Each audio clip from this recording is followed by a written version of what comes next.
મિત્રો સવારનો નજારો એટલે એકદમ ભક્કમ. તમે કદી જોયો ના હોય એવો નજારો આ તમને બતાવું છું. તો મિત્રો જુઓ તો ખરા, આ નજારો અમારી નદીનો છે, નજીક નદી છે. તો મિત્રો આ નજારો તમને જોવા લાયક બનાવશે. તો મિત્રો ભક્કમ જ છે નજારો, જબરજસ્ત સીન બતાવ્યો છે. તો મિત્રો વિડીયોમાં પૂરેપૂરા બન્યા રહો તો તમને રોજ પણ અંદર જોવા મળી જશે. તમે ના જોયું હોય તો મિત્રો આજે આ વિડીયોમાં જોવા મળશે. તો મિત્રો વિડીયોને પૂરો જોજો અને મજા આવે તો લાઈક કરવાનું ભૂલતા નહીં. મિત્રો અહીંયા પણ લાગે છે પુષ્પા ઘૂસી ગયેલો છે. પુષ્પાએ બધા લાકડા બાકડા તોડી વાયરો કાઢી નાખ્યો છે અને બધા જ ગોંડા બાવર કાપીને નવરા કરી દીધા છે અને લાગે છે ટ્રેક્ટર ભરીને નાહી ગયો છે. તો પુષ્પા અહીંયા પણ આવી ગયો લાગે મને, એવું તો લાગે છે. આ કંઈક અલગ પ્રકારનું છે એવું લાગે છે મને. આવો તો આપણે ધીમે ધીમે આપણે જઈશું અંદર અને જોવા લાયક જ સીન છે મિત્રો. ગોંડા બાવર તમને જોવા મળી જશે. તમે કદી જોયા ના હોય તો જોજો મિત્રો, કારણ કે આ પહેલી વાર નથી વિડીયો. આપણો બીજો વિડીયો આવ્યો છે. આપણી ચેનલ ડિમોનેટાઇઝ થઈ ગઈ છે.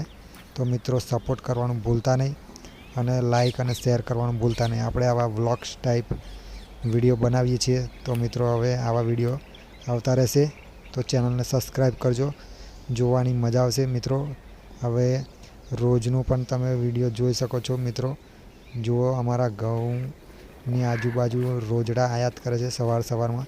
તો આજે સવારમાં તમને રોજ બતાવી દઉં. તો મિત્રો જુઓ એ ત્યાં આગળ ચાલુ જાય છે.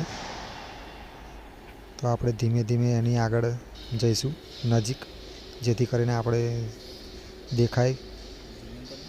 એ મારી સામું જોઈ રહ્યું છે કે કોણ આવે છે, કોણ આવી રહ્યું છે એમ જોઈ રહ્યું છે. મને લાગે મારા બીકથી એવું નાહી ના જાય તો સારું હોય.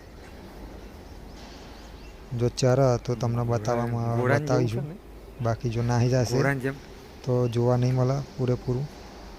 તો રોજડું મને લાગે છે ચરવાના ધ્યાનમાં રહે છે તો પૂરું દેખાશે. આપણે ધીમે ધીમે એની નજીક જઈએ તો થોડું સારું લાગે, પણ નહીં ઊભું રહે. બીકનું મારું ભાગવાનું જ છે અહીં, એટલે ઊભું રહેવાનું હોય એવું લાગતું નહીં મને. નાહી ગયું. તો મિત્રો વિડીયો સારો લાગ્યો હોય તો લાઈક અને સબસ્ક્રાઈબ કરવાનું ભૂલતા નહીં. અને આવા આપણા વિડીયો આવતા રહેશે. તો ચેનલમાં નવા હોય તો સબસ્ક્રાઈબ કરી રાખજો. વ્લોગ્સ ટાઈપ આપણા વિડીયો આવતા રહેશે. બરાબર.